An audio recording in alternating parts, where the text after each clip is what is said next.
Les damos la bienvenida a Esto no es un podcast. Si son entusiastas del arte, quédense que este espacio está pensado para ustedes. Mi nombre es Úrsula Manrique y les presento a mi colega licenciada y profesora en artes, Romina Panelo, quien me acompañará en el transcurso de este episodio, así como lo viene haciendo en los anteriores. Como siempre. Hola Romy, ¿cómo andás? Hola Ursu, ¿cómo estás? ¿Cómo están todos?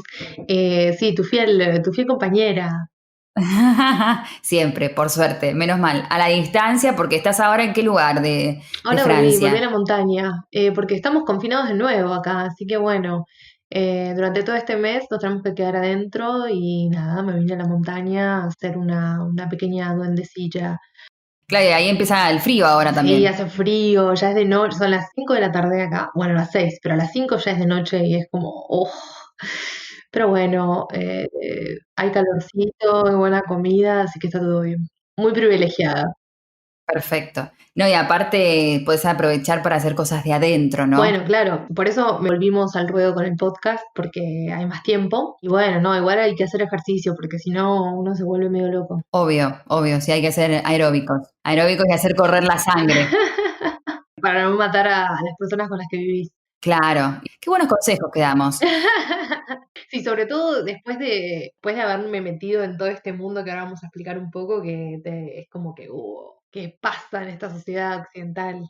Bueno, vamos a hablar un poco de eso. Bueno, y para introducirlos en el tema, podemos decir que hoy nos ocuparemos de seres fantásticos representados en el arte a través del tiempo. ¿Qué son estos seres, animales fantásticos? También son llamados a veces animales híbridos, que son el resultado de la mezcla de varios animales, con el hombre o sin él. Por supuesto, los vamos a ir mencionando a lo largo del podcast, cada uno con su particularidad. Vamos a rastrear un poco de dónde vienen las fuentes y también vamos a ver ejemplos en el arte. Pero vamos a comenzar, si te parece, Romy, hablando de animales comunes, ¿no? Aquellos que todos conocemos, cuál es su simbología, un poquito el significado de la presencia de estos animales en algunas representaciones artísticas que podemos observar, para después pasar un poquito a los híbridos o fantásticos e irnos luego por las ramas y ocuparnos de seres monstruosos varios, ¿no? ¿Por qué no? Esto dice por las ramas, es muy nuestro. La idea del podcast era animales fantásticos o criaturas, sí, fantásticas, míticas. Y bueno, Sí. claramente se nos fue la mano porque uno se empieza a meter en el tema y es realmente tan interesante que decís, tengo que hablar de todo, pero no se puede. Así que igual creo que va a ser bastante largo. Vamos a hacer 2 episodios quizás, vamos a ver, porque hay mucho para decir. Y bueno, como siempre es infinito esto. Es infinito, no vamos a hablar de todos los animales híbridos ni de criaturas fantásticas, sino que vamos a tocar los que más nos interesaron, los que nos parecen que son quizás más conocidos, ¿no? Más de cultura general. Sí, tal cual. Y a los que también el arte les ha dado más bolilla, digamos, ¿no? De algún modo. Sí, Tal cual, es como decís, es un tema muy rico, da para hablar, así que pónganse todos cómodos, agárrense algo para unos pochoclos o algo, hagan algo mientras tanto, mientras escuchan, porque da para largo todo este tema. Y nosotras vamos a, ¿cómo decirlo? Machacarlo bien, ¿no? Ahondar mucho en él. Es extremadamente interesante, como decías vos, a Romy. mí me costó pensar cómo íbamos a empezar, por dónde íbamos a empezar, porque puedes empezar desde la actualidad, ¿no? O puedes empezar desde el Ajá. origen de los tiempos, básicamente, porque la verdad que están presentes en todas las culturas, ¿no? Estos animales imaginarios y los no imaginarios también, pero con su simbología, ¿no? Y cómo va cambiando la bajada de línea, digamos, ¿no? A través del tiempo. Claro, claro, sí, sí. Cómo también cambia a veces su significado. Pensamos que tienen un significado para después tener otro totalmente distinto, ¿no? Es muy interesante de ver. Si te parece, comenzamos con los comunes, con los que todo el mundo conoce, que aparecen a veces en las Con representaciones. los reales, vamos a decir, sí, con los concretos. Con los concretos que existen en la vida real, en la vida de todos los días, ¿no? Que tenemos por lo Sí. menos la certeza, porque sé yo, por ejemplo, yo nunca vi un elefante en vivo y en directo, pero tengo la certeza de que existen, Qué ¿no? bueno, Urso, eso me pone contenta, porque eso quiere decir que nunca fuiste a un zoológico donde había un elefante. Es cierto, nunca fui a un Muy zoológico. bien, Ujú. la verdad que te felicito porque yo sí vi un elefante y me arrepiento, no debería haberlo visto.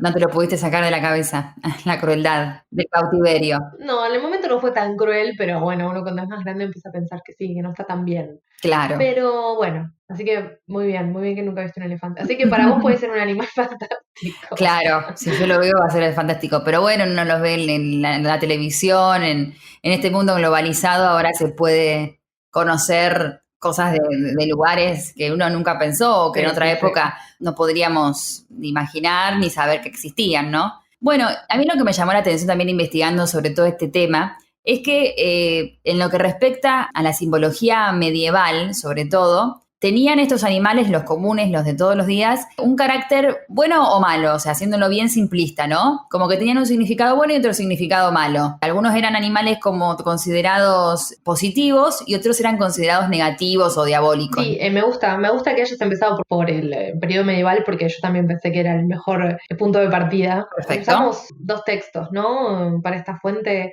Uno es el Fisiólogo, ¿no? Que es un bestiario medieval que se escribió más o menos en el siglo IV, ¿no? Entre el siglo IV y el siglo VII, me parece, en Alejandría. Y es como una recopilación de estos animales. Igual en este bestiario aparecían más que nada animales comunes, ¿no? Algunos que otros, fantásticos. Digamos como que el fisiólogo sería como una base para también los bestiarios, ¿no? Sí, un catálogo zoológico. Pero lo interesante Ujú. que rescatan en el prólogo me pareció que es que no tiene un sentido científico. Por más que eran animales que se encontraban en la realidad, no tenía un sentido científico en el sentido de que, bueno, quiero saber, quiero conocer qué partes tiene este animal, cómo se reproduce, qué come, ¿no? Etcétera. No, no tenían ese sentido. Era como más que nada, bueno, en el periodo medieval tenían esta bajada Claro. de línea moral, ¿no? Como decía Ursú, como connotaciones buenas o malas. Ujú, tal cual. Como que a través de los animales se ilustra el dogma y la moral cristiana de algún modo. Cada animal, digamos, tiene como un sentido ético, ¿no? Sí, espiritual y moral. Claro. Claro, espiritual y moral. Por ejemplo, ¿no? El león, ¿no? Representa las fuerzas del mal. En la Edad Media también se inventa el motivo del infierno como una boca devoradora, que de eso vamos a hablar más adelante, pero también tiene un valor positivo por el león de Judá, que así se lo llamaba Cristo, ¿no? Es como decías, ilustra este dogma y la moral cristiana, ¿no? La presencia de los animales. Sí, y bueno, este fisiólogo, este libro como que compila estas diferentes tradiciones que vienen de muchos lugares, o sea, no es que hay un autor, vienen de muchos lugares y también algo interesante que decía, no hablan tanto de los animales, esto que decíamos de que no es científico, ¿no? No se trata de los animales, sino que habla más bien del hombre, ¿no? Bueno, hombre, ser humano, vamos a decir. Y también me pareció interesante porque era un momento donde menciona la palabra de conocimiento atomizado, ¿no? Como este conocimiento único, unilateral, que heredamos del Renacimiento y que, bueno, más tarde en el periodo clásico, ¿no? Como que era un momento en el que el conocimiento provenía de varios lugares, por más que en una sociedad sumamente cristiana, ¿no? El conocimiento venía de muchos lugares y también esta idea de los animales y su significado, su simbolismo, como esto fantástico y esto inexplicable, ¿no? Que no tiene que ver con la realidad, sino que tiene que ver con algo mágico, relacionarlo con Dios, ¿no? En el periodo medieval. Y como diferentes formas de conectarnos con lo divino a través de estos animales que tienen todos estos poderes inhumanos, digamos. Y también a veces la simbología de los animales representando personajes de las escrituras, como pueden ser los santos, los evangelistas, mismo Cristo, ¿no? Sí, exacto.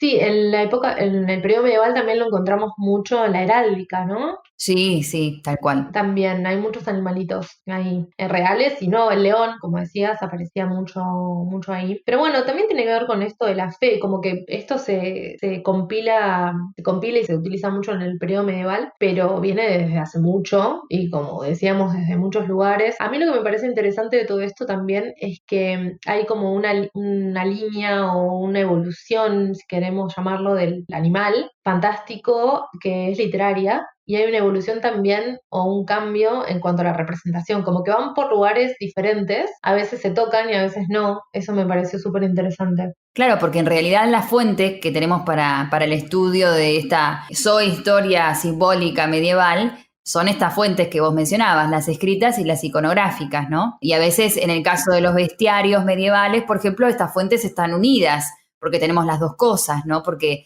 la ilustración es parte integral de estos bestiarios, que a la vez inspiraron muchos temas artísticos posteriores. Sí, nosotros hoy en día como que tenemos esta herencia judeocristiana y grecorromana, ¿no? Pero bueno, vienen de muchos lugares. De hecho, no vamos a entrar tanto en la cultura oriental o hindú, por ejemplo, pero también hay muchos animales fantásticos que son muy similares o hay leyendas que se tocan, que como que se nota que eran cosas o que surgían en un mismo momento o que viajaban, ¿no? También tiene mucho también de fábula, pienso, ¿no? Como que alguien dice, los viajeros dirían, bueno, por tal lugar había tal animal, ¿no? Y en realidad era una leyenda de que ese animal en realidad existió y en este lugar tan lejano existe ese animal. Para mí hay gente que creía que estos en lugares lejanos existían. Podía ser también, ¿no? Totalmente. Me imagino que, por ejemplo, una Úrsula, ¿no? Que no conoce cómo se ve un elefante, ¿no? Bueno, ya sabes cómo se ve un elefante, pero digo que nunca viste un elefante, digo, con tus propios ojos, En persona, y claro. que viene alguien y te cuenta, no sabes, vi un animal así, asado, y bueno, vos empezás a contarlo a tus amigos, ¿no? Claro, o quizás lo dibuje con la data que tengo y esa data, por supuesto, sesgadísima. Eso también se ve, ¿no? En las representaciones, que se ve que hay gente que nunca en su vida vio un león, ¿no? Sí, sí, sí, súper interesante eso. Y bueno, esto de nuevo, de las representaciones, cómo se van modificando solitas, sin necesariamente tener un texto, ¿no? Vamos a hablar de los animales estos. Esto no quiere decir que cada animal, cada vez que aparece un animal en el arte, significa que tiene un simbolismo, ¿no? Que hay un simbolismo ahí. Tal cual, excelente aclaración. Si estamos ahora en la época medieval, digamos. Claro, como que pueden aparecer como decorativos también. Sí, tal cual. ¿Sabes qué? Me pareció también muy copado que el fisiólogo este en el prólogo hablaba de este conocimiento atomizado, ¿no? Que hoy en día, bueno, hoy no tanto, pero en el momento clave del Renacimiento, ¿no? En el que pasamos de la Edad Media al Renacimiento, en ese momento bisagra, donde este conocimiento mágico, ¿no? Convivía con el conocimiento o con el pensamiento cristiano, bueno, la ciencia ahí, ¿no? También intentando descubrir cómo funcionaba el cuerpo humano y las enfermedades y todo. Entonces, como que se va atomizando, ¿no? Se va uniendo y ya los animales fantásticos empiezan a cumplir otra función también. No eran tanto para leccionar al pueblo, ¿no? Moralizarlo. Y acá, ¿sabes qué? Me acordé, o sea, lo menciona igual el fisiólogo a Pico de la Mirándola. ¿Te suena? No, ¿quién es? A mí me suena bueno, del Renacimiento, de la Facu. Era un humanista, pero este hombre empezó a investigar sobre estos animales fantásticos, pero entre eso muchas otras cosas. Hizo 900 tesis sobre la religión, la filosofía, la naturaleza y la magia, y su intención era unificar justamente, era unificar todos estos conocimientos diciendo que, bueno, o sea, la bajada de línea final, ¿cuál es? Que el cristianismo es el punto de convergencia de todas las tradiciones culturales y de todo, ¿no? Ujú, sí, y que es la verdad absoluta. Sí, le salió medio mal porque, bueno, él había estudiado la Cábala, o el Kabbalah, no sé cómo se dice. El Corán, Sí, Kabbalah, creo. el Kabbalah. El Corán, los diálogos platónicos, oráculos, como bueno, una mezcla de todo, intentando unificar, ¿no? Como que era medio imposible también pensar que todas estas formas de conocer o de pensar podían convivir heterogéneamente, ¿no? No, tenía que estar todo homologado. Y de estas 900 tesis, 13 se las consideraron herejías. Y Pagano. claro, porque en un punto, en una parte, el tipo defiende también la astrología, la práctica de la astrología. Ah, Entonces le dije, bueno. no, mira, bueno, te veo que te fuiste a la mierda, claro. Y bueno, nada, pobrecito, terminó mal, lo excomulgaron, tuvo que ir, se fue a Francia, bueno, muere envenenado, pobrecito. Qué mente abierta la de este hombre. Sí, total, total. Bueno, mente abierta, o sea, mente abierta para estudiar todas estas cosas, pero a la vez tu espíritu renacentista queriendo unificarlo, ¿no? Claro. Y queriendo justificar como que en realidad todo es obra Ujú. de un mismo Dios y que todo tiene que ver con ese Dios único. Pero me pareció interesante esto, ¿no? Como tratemos de pensar estos animalitos y estos mitos como diferentes formas de conocer el mundo y de explicarlo, de bajar línea moral, ya vamos a ver cómo. Sí. Y bueno, ¿y qué animales podés mencionar, Romy, en comunes, así comuncitos? Yo preparé tres, uno que es infinito, pero bueno, vamos uno y uno si querés. Va, no sé, creo que el que voy a mencionar yo primero se opone a uno que vos preparaste. Es genial eso de ver, porque hay muchos animales que se presentan como en contraposición. También de algún modo para acentuar este tema de la moral, ¿no? O sea, este animal bueno contra este otro animal malo. Claro. Entonces, eso se ve representado también muchas veces en el arte. Bueno, mira, yo te voy a decir el mío y vas a ver que te vas a dar cuenta A ver. cuál es tu opuesto. Vamos a hacer la lucha de animales. Claro. Bueno, el que tengo primero es el búho. Muy bello animal, el búho. Muy bello, sí. Muy bello animal. Bueno, el búho se lo relaciona con las tinieblas, ¿no? Sabemos que el búho caza de noche, sale de noche, ¿no? Sí, con Así las es. tinieblas. Y las tinieblas, en la moralidad cristiana, tienen que ver siempre, lo oscuro tiene que ver con el mal. Lo cual no es necesariamente cierto, ¿no? La oscuridad no necesariamente tiene que ver con algo malo o con el pecado. A la vez simbolizan sabiduría. Son el atributo de Atenea, por ejemplo, de Minerva. ¿Esto por qué? Por sus ojos. Viste que los ojos los tienen siempre abiertos y están prestando atención todo el tiempo. Esto de la sabiduría y la relación con Atenea también se opone a esta sabiduría intuitiva, como que es una sabiduría que no tiene que ver con la intuición. Relacionados también con la luna, porque no soportan la luz del sol, ¿no? Bueno, también con la noche. Aparece en la mitología grecorromana también en Perséfone, el búho o la lechuza es la que ve a Perséfone agarrando la granada en el inframundo y la denuncia, ¿no? Es la que todo ve. Ah, un buchón, un buchón.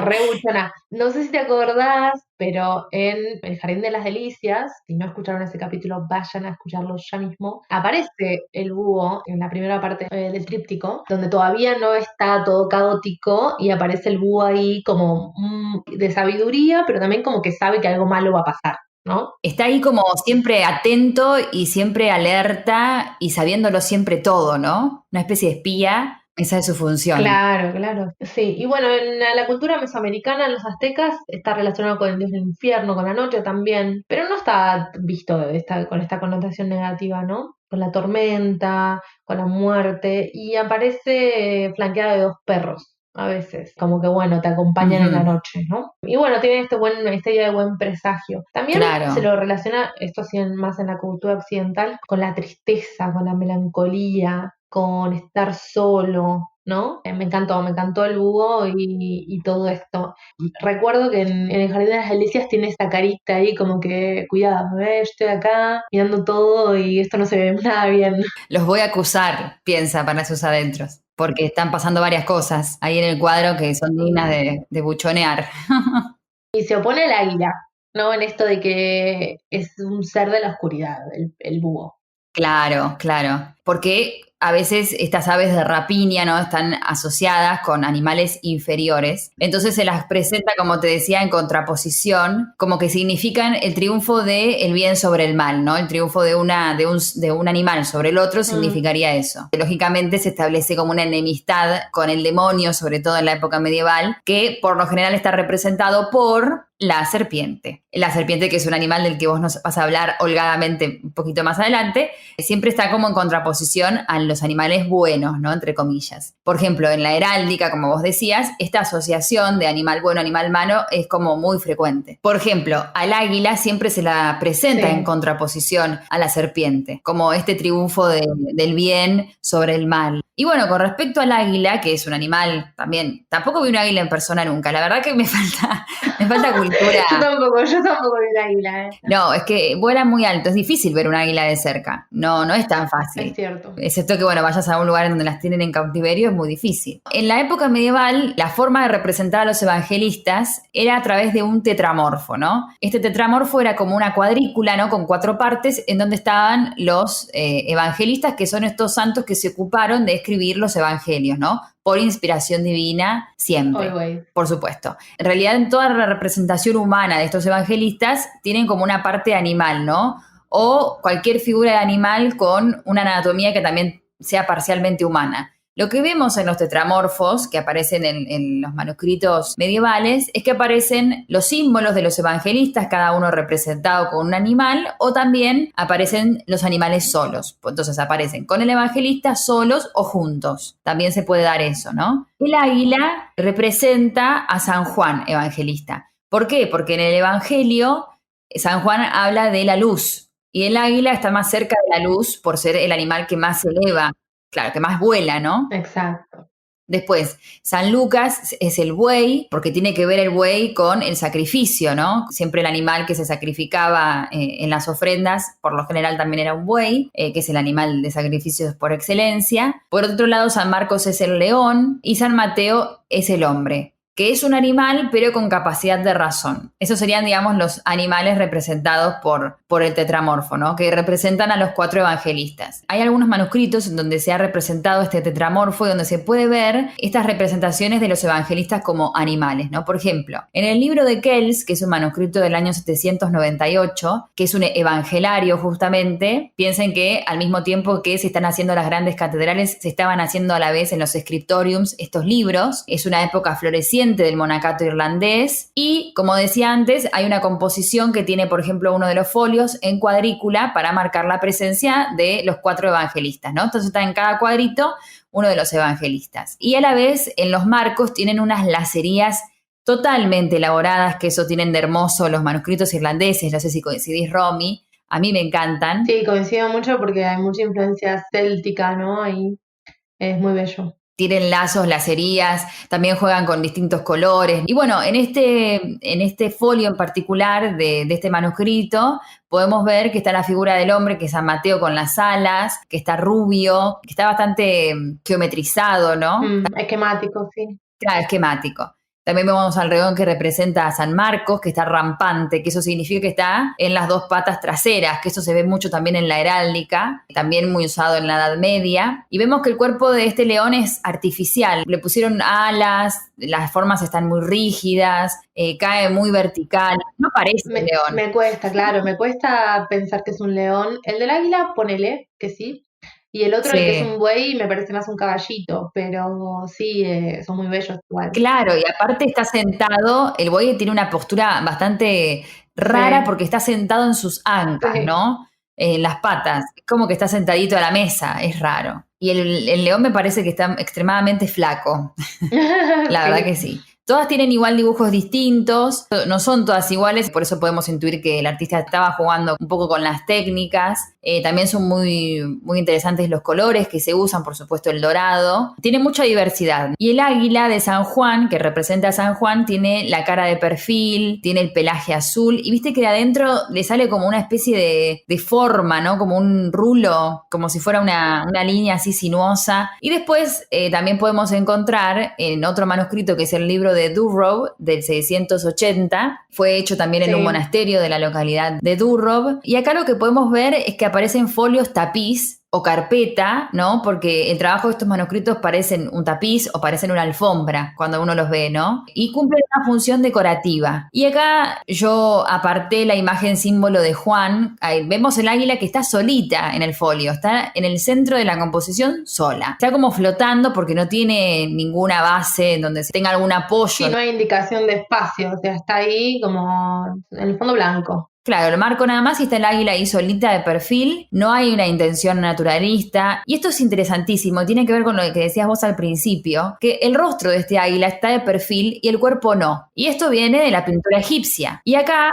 podemos ver que hay una probable influencia, ¿no? O sea, el monacato empezó en Egipto. Podemos ver una influencia egipcia. Y después hay otro folio que muestra la imagen símbolo de Marcos, que es el león. El marco es distinto, si bien repite estos motivos como de lacería, serpentinos, y buscan como una forma de entrelazo. De vuelta, no hay referencia espacial y el cuerpo está trabajado con una cuadrícula. El pelaje es demasiado abstracto, también las plumas del águila que también vimos antes, y los colores son similares en todos. Y el león es raro también porque no tiene melena, ¿no? Es como un león rapado o es un león que parece un perrito también, podría decirse. Sí, lo que me parece interesante en ese sentido es que se prefiere representar al animal solo, ¿no? Porque vos dijiste que puede estar como el personaje humano junto con su animalito que lo representa. Pero no, en muchos evangelios de estas épocas se elegía al animal, como que había una preferencia por el animal, ¿no? Claro, el animal solito. Y bueno, y justamente el león, cuando hablamos del significado, es símbolo de la fuerza, pero como decía antes, tiene varios sentidos. Por ejemplo, también es símbolo de resurrección, porque parece que cuando el león tiene crías, la leona se queda con ellos, el león sale a cazar, y cuando vuelve de cazar, limpia sus pisadas para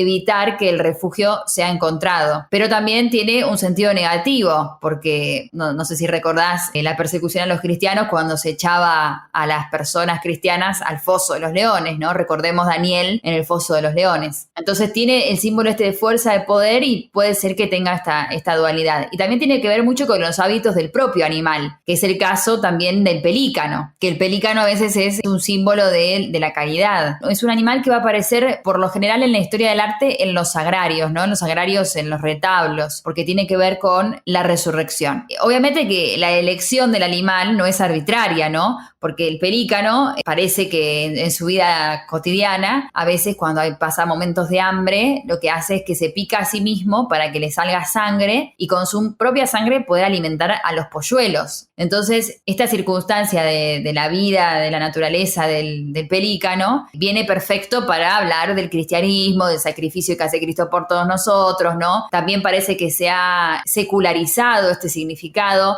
y se lo ha representado también como el señor que se sacrifica por sus vasallos, y lo que tiene también la simbología a veces secular, ¿no? Cívica, frente a la religiosa, como para reciclar animales y cambiarles la lectura espiritual que tienen, ¿no? Sí, ¿sabés que esta gente cristiana era muy Sí. común esta simbología de la resurrección? Hay muchos animales reales si quieren llamarlos, y animales fantásticos que tienen esta connotación de resurrección, ¿no? De tener esa simbología. Era como bueno, malo, ¿no? Satán, o algo bueno, o algo malo, o resurrección.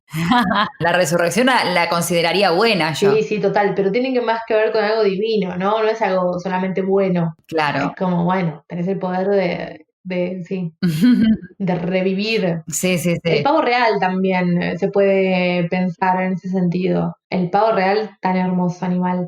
Sí vi un pavo real en persona, los vi en persona. Lo vi suelto en un campo, así que vale como que no estábamos siendo crueles. Sí, yo también lo vi en un parque. Bien. Estaban ahí libres.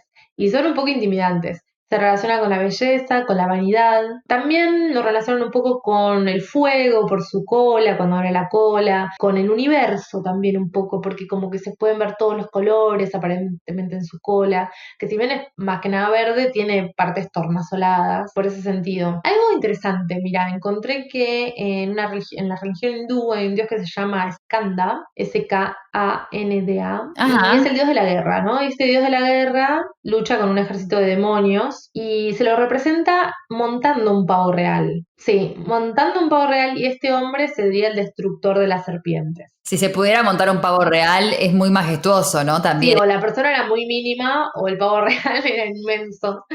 Pero muy copado porque después lo vamos a relacionar con otra cosa, pero la idea es que este hombre mataba a las serpientes montado en este pavo real, ¿no? Serpientes relacionadas también con lo demoníaco, y que también tiene este poder de transmutar el pavo real, y que proviene este poder de transmutación en esta cultura con que el pavo real consumía el veneno de las serpientes que había matado. ¿En serio? Sí, y este veneno hacía que el pavo real pueda transmutar. Por eso te digo, como que esto viene, esta leyenda es hindú. Sin embargo, en la cultura occidental y cristiana, en la época medieval, se relaciona al pavo real y a su carne con la inmortalidad, ¿no? Con la Eucaristía. También aparece en el árbol de la vida, ¿no? Creo que lo vimos también en el Jardín de las Delicias, que aparecía un pavo real.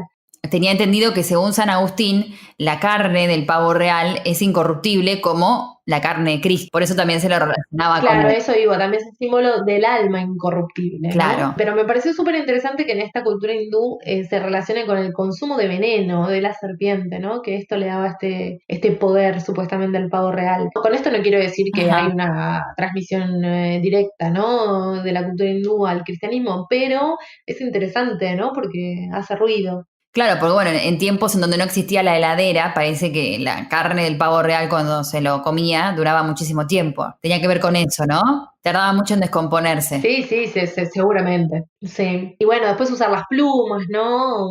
Llevar plumas, como que tenía una buena Sí, estos animales que connotación siempre en han llamado la general. atención por su, vamos a decirlo, con pinzas, ¿no? Exotismo, que tienen estos colores como los faisanes o los guacamayos, que los colores son espectaculares, ¿no? Tan atractivos, que han resultado atractivos desde siempre, me parece. Sí, sí, había como esta creencia de que cuando desplegaba su cola, como que podías ver todo el universo, hermoso, ¿no? Esta idea de también de la totalidad y de la belleza, ¿no? De pensar que lo divino también tiene que ver con la belleza. Claro, qué raro que no esté emparentado un poco también con la seducción, porque despliega sus plumas, el pavo real también es un juego de seducción el que hace, ¿no? Cuando está en celo. Claro, claro, sí, sí, sí. Hoy sabemos que es un juego de seducción, bueno, de seducción para marcar territorio, digamos, para atraer a la hembra. Claro. Pero bueno, no, en ese sentido no se tenía más que ver con la vanidad y con la belleza, no necesariamente con el apareamiento.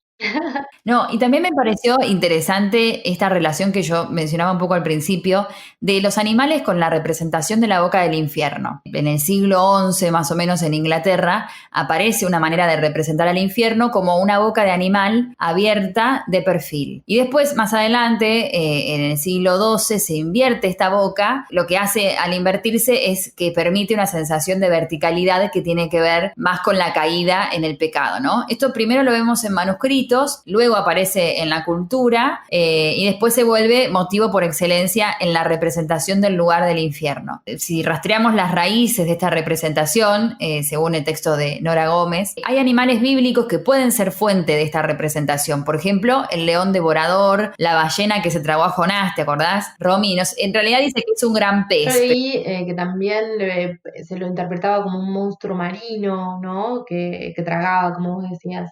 El dragón, además de la presencia de la tierra que se abre y que traga, ¿no? Entonces, todos estos elementos generarían que a mediados de este siglo XI apareciera esta forma de representar al infierno como una boca devoradora, ¿no? Bueno, un ejemplo que podemos mencionar para que ustedes más o menos vean un ejemplo de esta boca del infierno, la podemos ver en el Apocalipsis Gubelkian, forma parte de la miniatura inglesa, y a donde se ven dos grandes bocas también de león que se enfrentan en línea diagonal, y abajo tenemos otra boca invertida. Entonces, entre estas tres bocas lo que hacen es formar el espacio del infierno. Según el Apocalipsis, los primeros en ir al infierno son las dos bestias, que acá ya aparecen en el manuscrito derrotadas y se encuentran con otros pecadores, en donde aparecen que vemos un poquito ahí las cabezas de los pecadores. Y también lo que tienen adentro de las bocas son las llamas, ¿no? Las llamas infernales que también aparecen ahí representadas. Si vos notás, los ojos de estas bocas devoradoras nos están mirando, ¿no? De una manera que nos interpela. Esta función de esta boca del infierno era una función apelativa, una función admonitoria, ¿no? Mirá lo que te va a pasar si caes en el pecado. Te vamos a devorar de esta forma, ¿no? Es interesante cómo esto de la boca, ¿no? De llevar al interior de algún ser, todo con connotaciones maléficas, digamos, pero están en el interior de algo que arde, ¿no? Que arde de pecado, digamos. Sí, sí, caer ahí en una boca infernal, ¿no? Bueno, representado a través de estas bocas animales, ¿no? Bocas de león. Me pareció también Sí. muy digno de destacar. Ya que hablamos del infierno, pobrecita, este animal, este sí es un animal real, podemos decir.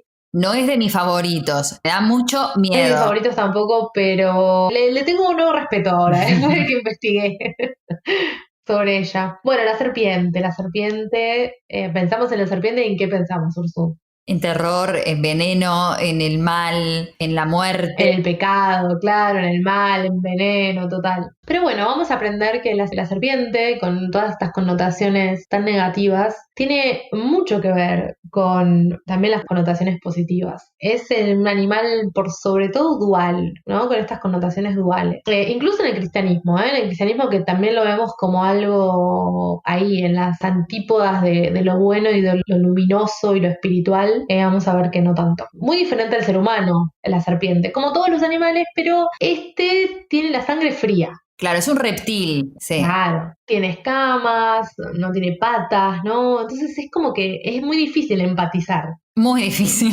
Me la estás mencionando y me da terror. Claro, claro. La forma en la que se mueve, todo, pero es súper interesante. Donde vamos a encontrar el sentido este circular o cíclico es más que nada en las culturas mesoamericanas. La representación de la serpiente aparece de principio a fin en todo el continente americano. No vamos a ahondar mucho. La que me viene a la cabeza, una de las más conocidas, es Quetzalcóatl, que es la serpiente emplumada de la cultura mexica. Pero bueno, a mí lo que me interesa antes de entrar ahí es esto, de la forma en la que se mueve la serpiente, estas líneas onduladas, ¿no? Estas líneas, y también que tiene que ver con algo muy simple, la línea, ¿no? Que forma también la forma del infinito, tiene una forma particular de desplazarse, de permanecer inmóvil, de parecer que es invisible, Claro. que es una rama, que es parte del paisaje. El camuflaje también, ¿no? Porque se camufla con su entorno. Exacto. En muchos casos. Y se le relaciona también en las culturas mesoamericanas y, bueno, precolombinas con la tierra, ¿no? Con el interior de la tierra,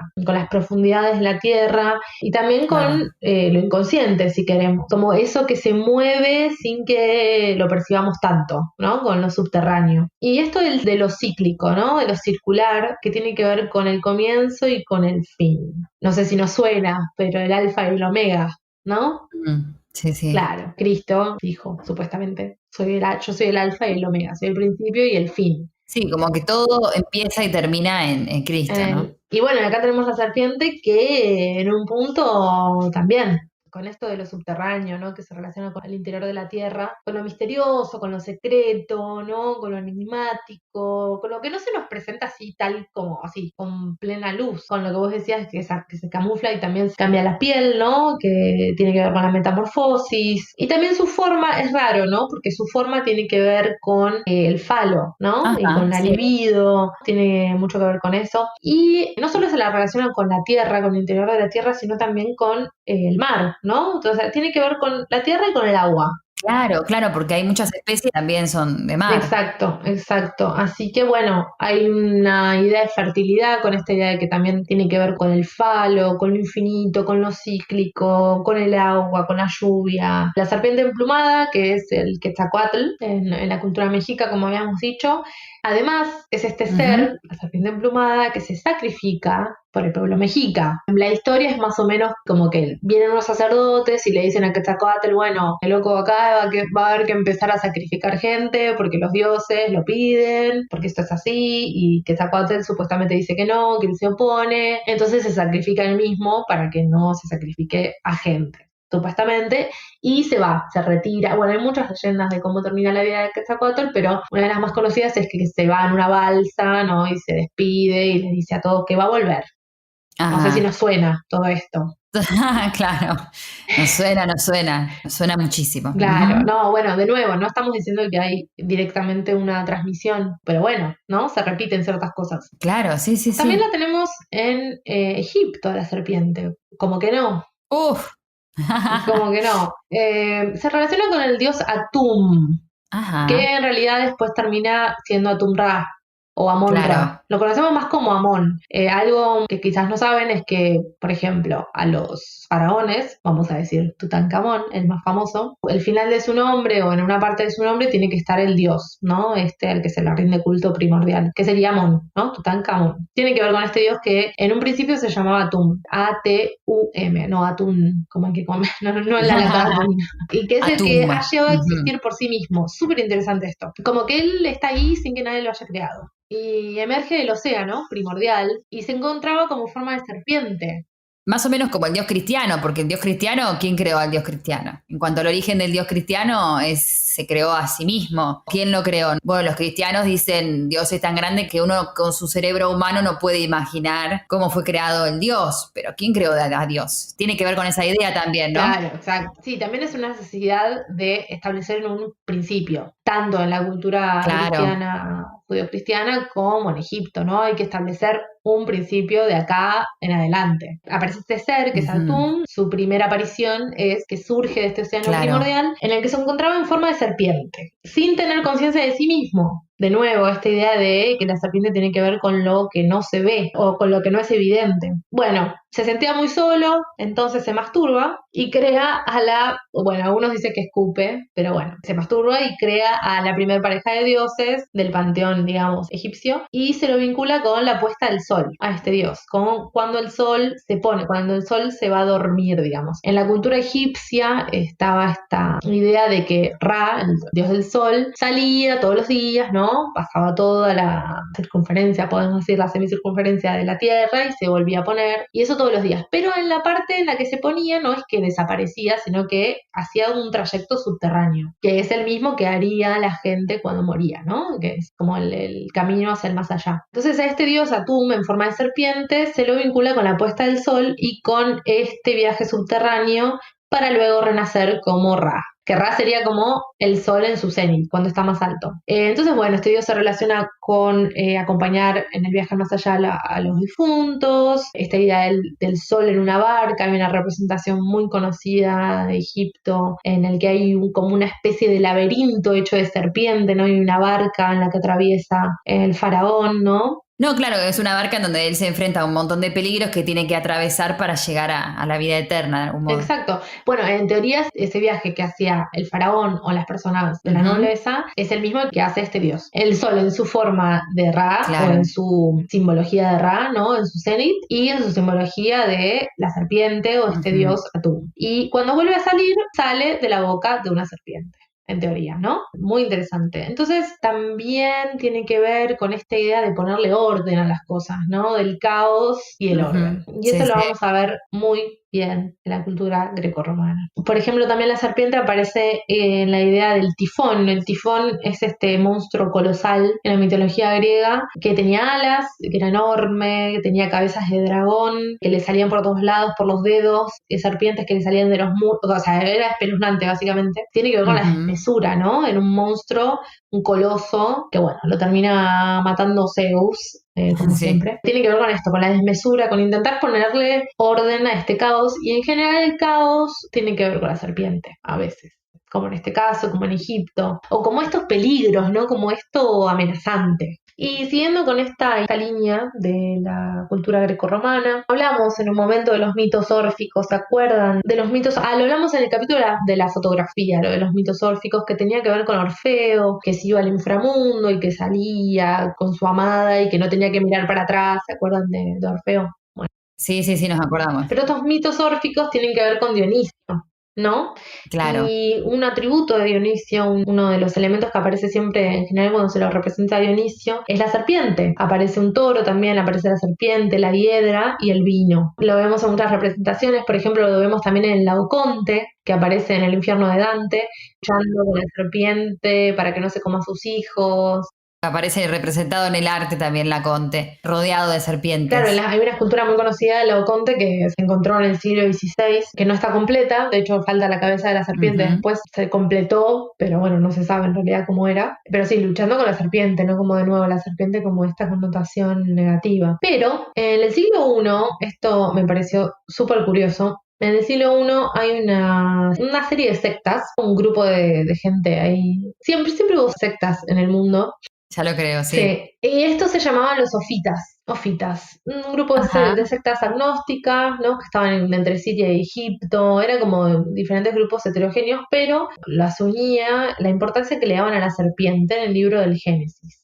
Sí tiene importancia, es cierto, en el Génesis, ¿no? Porque es la que desencadena todo, en definitiva. Claro, exacto. Entonces veían en la serpiente un signo del conocimiento ellos, los sofitas. Obviamente que mega perseguidos esta gente, lo que quería en realidad a la serpiente era entregarles a Adán y Eva el conocimiento, la sabiduría.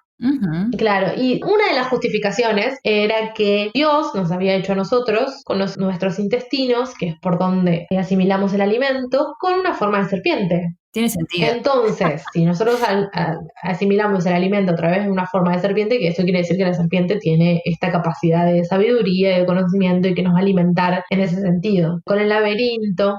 Qué rebuscado, ¿no? Increíble. En ese sentido, el cerebro también está hecho de pequeñas serpientes enroscaditas porque son como rulos. Totalmente. Así que bueno, ya somos parte de los sofitas, estás diciendo. Claro, no sé. Estoy impresionada, ¿no? Por esa imaginación también. Total. Bueno, y esto también aclara un poco los orígenes de las prácticas adivinatorias a través de la lectura de las vísceras. Como que en las vísceras está el conocimiento también. Claro, sí, eso se hacía en Mesopotamia, ¿no? En la antigüedad. Claro. Así que bueno, estos sofitas, la verdad que nuevo respeto por los sofitas en este momento en el que todo el mundo estaba pegándole a la serpiente, ellos estaban ahí defendiéndola. Claro, Sí, sí, muy sí. bueno. Bueno, volviendo a Dionisio, volviendo a nuestro dios del vino y de la fertilidad, de nuevo, ¿no? Estas cositas que como que volvés a escuchar ciertas palabras de otras culturas y decís, ay, mira, la serpiente aparece acá. Pero Dionisio es hijo de Zeus y de Perséfone. Casualmente, Zeus, para seducir a Perséfone, se convierte en serpiente. Es todo extraño porque pensar que Perséfone le va a dar bolilla porque es una serpiente, pero no porque es Zeus. Sí, claro. Acá lo interesante es que Zeus tiene relación con los cielos y se convierte en algo súper terrestre como una serpiente. Entonces acá tenemos la dualidad de nuevo, ¿no? El cielo como una connotación buena y la tierra como esta connotación mala o mundana, no sé cómo decirlo. También lo que encontramos en la cultura grecorromana es el símbolo de la medicina, la serpiente. Eso me interesa muchísimo. A ver, ¿cómo llegó a ser la serpiente símbolo de la medicina en la cruz, no? Creo que está como enroscada en una cruz, algo así. Claro, como en un cetro, podríamos decir. Entonces, acá de nuevo me parece que encontramos la dualidad, ¿no? No se trata de que la serpiente aparece como signo de la medicina o de curar o de sanar el cuerpo como propiedades por sí misma, ¿no? No es como que la serpiente por sí misma tiene esa propiedad, sino que hay que tomarla por la mano o por el cetro, ¿no? Hay que tomarla, el hombre tiene que manipular o manipular a su favor a la serpiente y a su veneno. Recordemos que también el veneno de muchas serpientes sirve como antídoto. Claro, el antídoto para el mismo veneno de la serpiente, ¿no? Claro, muchas serpientes cuando te pican y son mortales necesitas el mismo veneno para generar el antídoto. Tiene que Claro. ver también con esto, ¿no? Con tomar por la mano, por el cetro o controlar en realidad. Tiene que ver con el control de este animal que supuestamente es tan peligroso y que nos puede curar. Claro, si lo manipulamos de manera adecuada, podemos usar ese veneno, por ejemplo, a nuestro favor, ¿no? Exacto, y la verdad que bueno, de nuevo, volvemos a pensar en estas cosas como el equilibrio, como poner las cosas en orden, en relación con la sabiduría también, ¿no? De saber cómo manejar a este animal peligroso en teoría. Símbolo de protección, también la serpiente. En Atenas también era símbolo de protección y lo vamos también a ver en una de las culturas minoicas, ya vamos a llegar a eso en un ratito, es larguísima la serpiente, como podrás ver, aparece en todos lados. Aparece en todos lados, sí. Algo muy interesante, mira, hay como un primer mito de la Virgen María, o de la Virgen en realidad, que se la homologa con María. En tiempos de Herodes, lo tienen a Herodes, lo tenemos, el que mandó a matar A los inocentes. una virgen fue visitada por una serpiente y esta idea de que la serpiente visite el lecho de una mujer tiene un buen presagio y tiene que ver con la fertilidad. Muy interesante esta idea de cómo aparece el primer mito de la Virgen María, porque en realidad muchas de las representaciones que vemos tienen que ver más con la anunciación. El ángel Gabriel anunciándole a María que va, bueno. Fuiste seleccionada para llevar en tu vientre a el elegido. Lo lamento, hermana, pero bueno, esta partecita como que no se menciona tanto, ¿viste? En las escrituras. No la conocía yo, te soy sincera. Yo tampoco, como que estaba este mito urbano, podríamos decir, salvando las distancias porque mucha urbanidad no había, pero que la serpiente cuando visita el lecho de una mujer tiene que ver con un buen presagio y con símbolo de fertilidad. Claro, por esta forma fálica debe ser, ¿no? Sí, sí, por esta forma fálica y yo también creo que tiene que ver con lo subterráneo, con la tierra, ¿no? Y en este sentido, con la fertilidad y la fecundidad y también con la protección, podemos pensar en las culturas minoicas que se encontraban en las islas de Creta, de Micenas, más o menos en el 1700, 1400 a.C., o sea, hace bastante, donde, bueno, era una organización, no se conoce demasiado de estas culturas porque la verdad que no hay mucho material, pero lo poco que se sabe, a través de las representaciones sobre todo, es que tenían una organización matriarcal. Y la serpiente era un animal que aparecía mucho en estas representaciones. En el Palacio de Nosos, por ejemplo, Palacio de Nosos, increíble. Lo vamos a volver a tocar con otro de los animales fantásticos. En este caso me quiero centrar en las representaciones, los murales que tenían, donde en general aparecían estas formas ondulantes, estas representaciones atectónicas, sin que haya un suelo fijo. Esta es una apreciación personal que yo también lo relaciono con esta forma de la serpiente, con la forma en la que tiene de desplazarse y que no tiene patas. Claro, la forma sinuosa. No tiene patitas como para estar firme. Aparece la diosa de las serpientes, por ejemplo, ¿no? En esta sociedad matriarcal. Bueno, vemos una escultura, había muchas esculturas donde la mujer tenía esta falda, los pechos descubiertos y serpientes en las manos. Tenía que ver también con el control, ¿no? Porque las tenía agarradas de ambas manos, como un manojo de serpientes, era algo así, ¿no? Había una idea de control. Sí, sí, sí, exacto, un manejo de serpientes. Pero estaba la mujer con las serpientes y los pechos descubiertos que representaban a la fertilidad y a la mujer, digamos, o a su rol, al rol femenino, y el toro, la misma cultura que se relacionaba con la virilidad, que también lo vamos a ver después.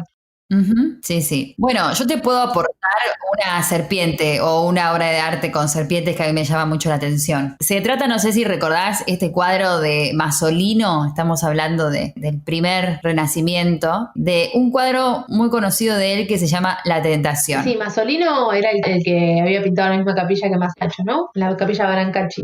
La expulsión del paraíso, donde Adán y Eva se van avergonzados, echados por el ángel después de haber pecado, y en la tentación de Masolino aparece Adán y Eva desnudos, como eran los orígenes, como describen las escrituras, y aparece una serpiente enroscada en una higuera que es la que los tientan a la tentación que finalmente ellos ceden. Y tiene la serpiente cabeza humana. Eso es bárbaro verlo en la historia del arte. Tiene una cabecita como si fuera un ser humano. ¿Vos te acordás de Sí, esa? sí, sí, me acuerdo. Tiene como pelito, es como una cabeza humana en miniatura. Si la pintaba como una serpiente convencional, ¿cómo voy a entender que esta serpiente habló, no? Claro, que los convenció, ¿no? Claro que los convenció de algún modo, entonces no, le hago una cara humana a la serpiente. Pero bueno, me pareció una manera muy graciosa, muy particular, peculiar de representarla, entonces por eso solamente la quería mencionar. No, no, sí, muy buen aporte. Y bueno, en relación a esto, ya en la cultura judío-cristiana, aparece la serpiente varias veces, más en el periodo medieval, no tanto en el Renacimiento temprano, a la serpiente enroscada en la cruz. No tanto significando el pecado, como puede significar en representaciones de Adán y Eva, siendo expulsados del paraíso, más que nada teniendo que ver con el recomienzo del mundo. Claro, Sí, y esto aparece en representaciones cristianas, digo, como que no es solo esta mala fama de la serpiente como la culpable de todos nuestros pecados luego de Adán y Eva, pero bueno, tiene que ver con el mal. recordemos el episodio en donde Moisés convierte su callado en una serpiente de bronce al que todos tenían que mirar para Sí, curarse. sí, es como que solamente pervivió mucho, se fijó mucho esta idea de la serpiente como el mal, pero aparece bastante en las escrituras como este ser también ambiguo que tiene que ver también con el principio de las cosas. Claro, sí, sí. Bueno, se la asocia obviamente a Eva con el pecado y bueno, también en el Apocalipsis con Satán, con la lujuria, con lo tentador, lo que nos va a tentar, digamos. Sí, para finalizar tenemos en Babilonia.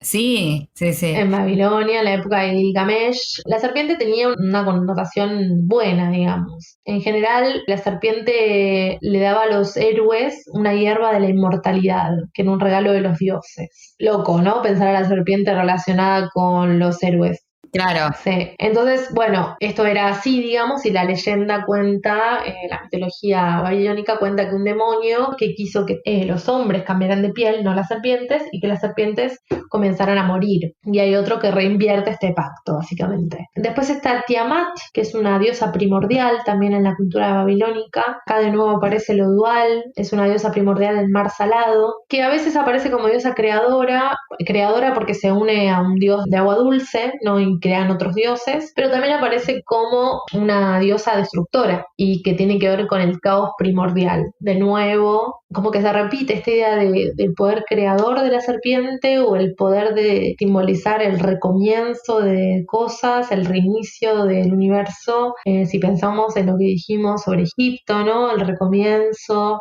del día, en las culturas mesoamericanas también vuelven a aparecer. Y me pareció súper interesante subirle la autoestima, bueno, no la autoestima, pero revalorizar la serpiente en nuestra cultura. tal cual. Además, lo positivo también se relaciona, creo yo, con que la serpiente devora muchísimas otras alimañas, ¿no? Que eran muy dañinas para los hombres a lo largo de los siglos y que, bueno, las serpientes se ocupaban de ser predadores de estos seres más pequeños que a veces complicaban la vida, ¿no? Su función en la naturaleza, en ese sentido, también sería muy No, valiosa. totalmente, como protectora, sobre todo porque eran culturas más que nada agrícolas, agricultoras, y bueno, es verdad que si comes a las ratitas, a los topitos que me van a arruinar el cultivo, sí, en ese sentido sí. Claro, sí, sí. También te matan las ovejas, pero bueno, ese es otro tema. Los ganaderos ya se complica un poco más. Pero es interesantísimo y interminable el tema de la serpiente. Podemos quedarnos hablando hasta mañana de ella porque la vemos por doquier, ¿no? Sí, sí, sí. No, aparece en todas las culturas creo del mundo. Es Sí, impresionante. Bueno, y si querés, podemos pasar un poco a los animales más complicados, a los animales híbridos más compuestos divertido también.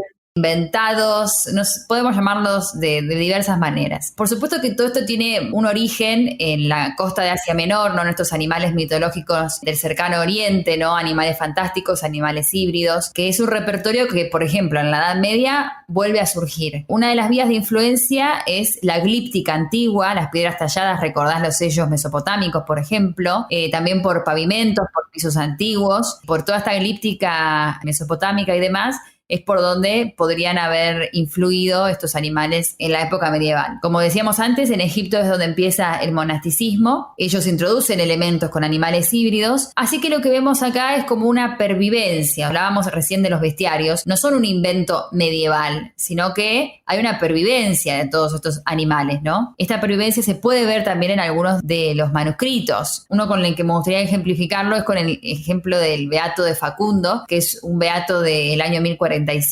Uno de los folios tiene la escena del diluvio con el arca de Noé. Y lo que aparece representado acá es el arca, primero una estructura que parece como una casita que vendría a ser el arca. Y lo vemos a Noé arriba con la paloma, que también, bueno, ya que hablamos de animales varios, la paloma con un símbolo positivísimo desde siempre, ¿no? Símbolo del Espíritu Santo y demás en el futuro, ¿no? Y ella vuelve con una ramita en donde demuestra, bueno, ya se terminó el diluvio, le comunica a Noé que se terminó el diluvio porque hay una hoja verde y ya pueden salir del arca, ¿no? En los registros inferiores vemos animales y hay un registro en el que son todos animales fantásticos, ¿no? Por ejemplo, hay un grifo, que no sabemos qué hace un grifo ahí, hay un animal alado, que todo esto viene del mundo, por supuesto, oriental. Como ya dijimos antes, este tema de los animales ya había comenzado con el fisiólogo. También se toman cosas de la historia natural de Plinio, que también tiene una postura moralizadora. Y en la época románica se toma la influencia de estos animales, de esta fauna oriental, que también, no sé si recordás que aparecen en los tímpanos de las iglesias, ¿no? Esculpidos. De hecho, San Bernardo, clérigo de la época, lo que busca en su momento, en la época medieval, es erradicar toda esta fauna. Prohíbe la representación porque decía que los monjes se distraían al ver estos animales tan raros, ¿no? Son muy distractivos. Sí, hay que erradicar a los seres fantásticos que tienen una connotación que no es negativa, digamos, porque después las representaciones de los demonios podían ser de todos los colores, básicamente.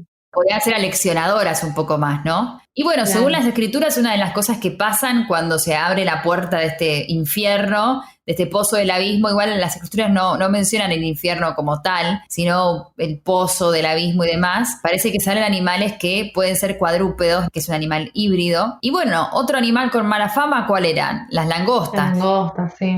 Esto tienen mala fama, mala reputación por la plaga bíblica, primero que todo, y también por las referencias que se hacen a ellas que están en el Apocalipsis. Por supuesto que no hay que olvidarnos que las plagas de estos insectos eran muy frecuentes en los siglos medievales, con todas las secuelas que traían, como decíamos recién, la destrucción de las cosechas, por lo tanto traían hambre, traían miseria, no eran bien vistas, no eran para nada deseables, ¿no? Estas langostas. Y vemos en otro folio que aparecen las langostas también ahí representadas, y en el arca, volviendo al arca de Noé. En el arca de Noé aparece un elefante y claramente esta persona tampoco nunca había visto un elefante en su vida.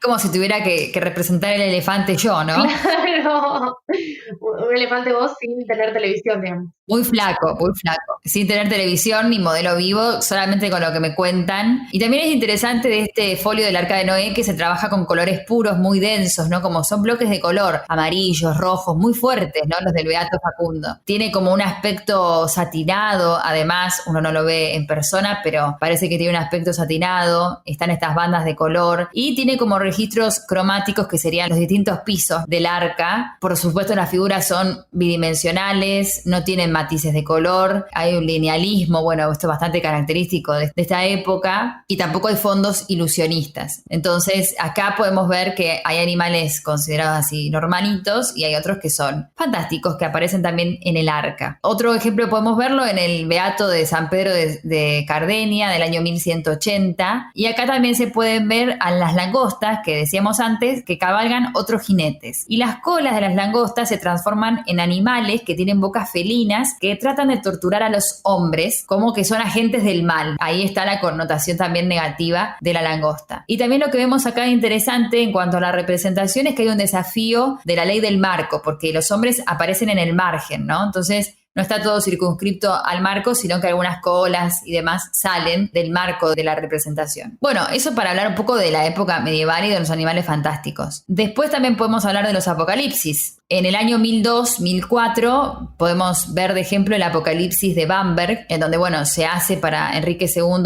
una versión iluminada del Apocalipsis, y a partir del siglo IV se van a hacer comentarios del libro del Apocalipsis. Y acá lo que vemos es una mujer representada que está vestida de sol, como dicen las escrituras, a punto de parir, que es la idea esta de que el sol iba a nacer e iba a tener un hijo semidivino. Además lleva una corona de estrellas y se para sobre una media luna. Sabemos de qué es antecedente esto. De hecho, además, hablando de Oriente, este personaje también está relacionado con Isis y está enfrentada a una serpiente de 7 cabezas, que, bueno, por supuesto hay una permeabilidad acá de los mitos de Asia Menor, y la Edad Media interpreta que la mujer es el cuerpo de la iglesia y que de ella iba a surgir un sol que es Jesucristo, que más tarde es asociada con la imagen de la Virgen María con el niño, ¿no? En la imagen de la Inmaculada Concepción de María. Si quieren pueden ir a escuchar el episodio de la Virgen de Guadalupe donde hablamos un poquito de eso. Claro, hablamos de la Inmaculada Concepción. Y en la imagen vemos a esta mujer apocalíptica, vemos el enfrentamiento entre las fuerzas del bien, que es la mujer, y el mal. En el capítulo 12, de hecho, del Apocalipsis, se identifica la gran serpiente con Satanás. Sí, también acá aparece la serpiente homologada con una mujer que viene de otros lugares, ¿no? De Babilonia, por ejemplo, o de Oriente, como este símbolo del mal, o símbolo de lo pagano, de lo que no es divino, digamos, ¿no? Claro, claro. Supuestamente en este folio del Apocalipsis, que es otro, donde aparece esta mujer apocalíptica, parece que el ilustrador tiene en mente la representación de alguna diosa de la antigüedad, que eran representadas montando un león o un perro y tenían a su vez una connotación negativa. En el Imperio Romano el arte y la religión oficial estaba de la mano de los emperadores, ¿no? Pero por momentos se filtra la representación de estas diosas antiguas. De hecho, en Roma hubo relieves donde aparecen representadas mujeres montadas sobre animales y pueden ser también fuentes iconográficas. Y como Babilonia fue la ciudad de cautiverio de algunos judíos durante casi 50 años, para el judaísmo y para el cristianismo, Babilonia es una imagen del enemigo, en definitiva, ¿no? Es como que representa todo el mal, ¿no? Además de ser una ciudad pagana, era considerada una ciudad de la corrupción. Por ejemplo, la prostituta, ¿no? Que atrae el comercio de los hombres, esta prostituta babilónica, ¿no? En este caso, la mujer lleva un nimbo, la que vemos en la representación, pero no debería. Y acá vemos a esta mujer, esta personificación, digamos, de Babilonia, sentada sobre esta bestia de 7 cabezas que, como ya dijimos, es homologado con Satanás, ¿no? Ya en la Biblia. Sí, además, como veníamos viendo que en Babilonia las serpientes tienen una connotación positiva, me imagino que sí, que acá tenían que hacer lo opuesto. Totalmente lo opuesto, claro. Bueno, ¿de qué otros animales fantásticos podemos hablar? A ver. Wow, tenemos un montón. A ver. Si tuvieras que crear un animal fantástico, ideal, ¿cómo sería? A ver. Ay, no sé. Yo haría como algo que pueda volar, como un ave, muy colorida. No sé, tengo que pensar qué poder puede tener. Puede ser una mezcla de ave con pavo real, porque el pavo real no vuela. Puedes tener los colores del pavo real con un ser que vuele. A ver, mira, ahí se me ocurrió. Alguien que vuele y que pueda nadar la profundidad de los océanos. Eso me gustaría mucho. Sí, la verdad que sí. Conocerías todo, conocerías el mundo de arriba a abajo, pero de las profundidades a donde el ser humano no puede llegar. Es que el mundo marino debe ser un universo totalmente aparte, ¿no? No podemos ni imaginar lo que hay ahí debajo, ¿no? Total. Bueno, a ver, podemos empezar por el cíclope. Ah, bueno, nos gusta el cíclope. El cíclope, también mucha mala fama el cíclope.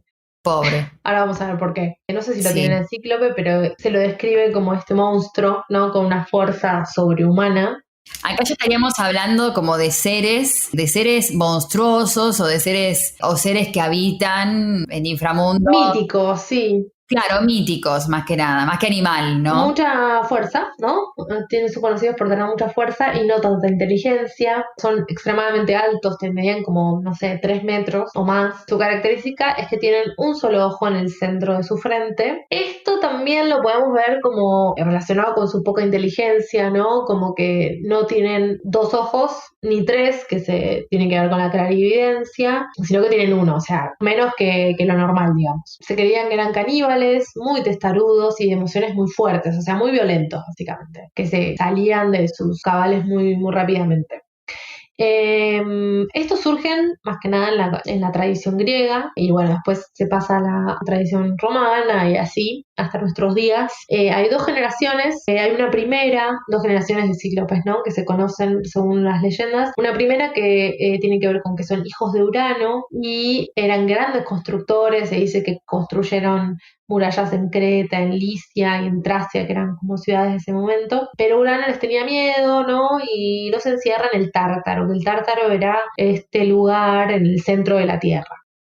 Sí, un inframundo, el infierno, podemos decir también. Como un inframundo, pero ahora vamos a ver que tiene que ver con otro lugar también. Cronos los libera, ¿no? Para destronar a Urano junto con Egea, los libera con los gigantes y con otros monstruos de ese momento, de ese momento de la mitología, pero bueno, después los vuelven a encerrar de nuevo en el Tártaro y finalmente Zeus los libera de nuevo para destronar a Cronos, junto con sus hermanos, ¿no? Y bueno, se dice que los cíclopes forjaron el rayo de Zeus, nada más y nada menos. Así es, su arma. Así que pobrecitos, los tenemos como estos monstruos, pero hicieron el rayo de Zeus y también todas las otras armas de los dioses principales, por ejemplo el arco y flecha de Artemisa, el casco de invisibilidad de Hades y el tridente de Poseidón, por ejemplo. Claro, porque de profesión eran como forjadores de bronce, ¿no? Eran forjadores, eran constructores, como que la cosa bien dura, ¿no? Todo lo que tiene que ver con lo manual, con la labor manual, una cosa así. Exacto, con la labor manual, pero bien, la labor bien tosca, ¿no? Para que en la que se necesita mucha fuerza. Bueno, pobrecitos, según los vuelve a mandar al Tártaro y se les atribuye a ellos el ruido que sale de los volcanes y su actividad. Por eso es el centro de la Tierra, pero se creía que cuando explotaba un volcán o estaba activo, también eran los cíclopes, ¿no? Que estaban ahí trabajando. Claro, por eso el fuego. Exacto, sí, por eso el fuego. Y después en la Odisea de Homero, en ese sentido, con las criaturas de la mitología grecorromana, vamos a usar 3 fuentes principales, que es la Odisea, la Ilíada, no, aunque no tanto, y la Metamorfosis de Ovidio. Así es, sí, sí. Hay muchos mitos acá. Y bueno, también la mitología de base griega, ¿no? En la segunda generación es la que aparece en Homero, no sé si se acuerdan, pero Odiseo / Ulises, después de la guerra de Troya, estuvo 10 años en la guerra de Troya y los otros 10 años intenta volver a su casa, que está Penélope, que lo espera, que teje, desteje. Bueno, y en esos 10 años él pasa por un montón de cosas hasta llegar a su hogar de nuevo, y en todas esas aventuras, en una de esas, se encuentra que termina la isla de los cíclopes. El cíclope que aparece en la Odisea es Polifemo. En la Odisea de Homero parece como que Polifemo vino de esta tribu fenicia, que se originó porque cayó una gota de sangre cuando Urano fue castrado. Como que hay, en los mitos griegos, en la mitología griega en general, aparecen muchas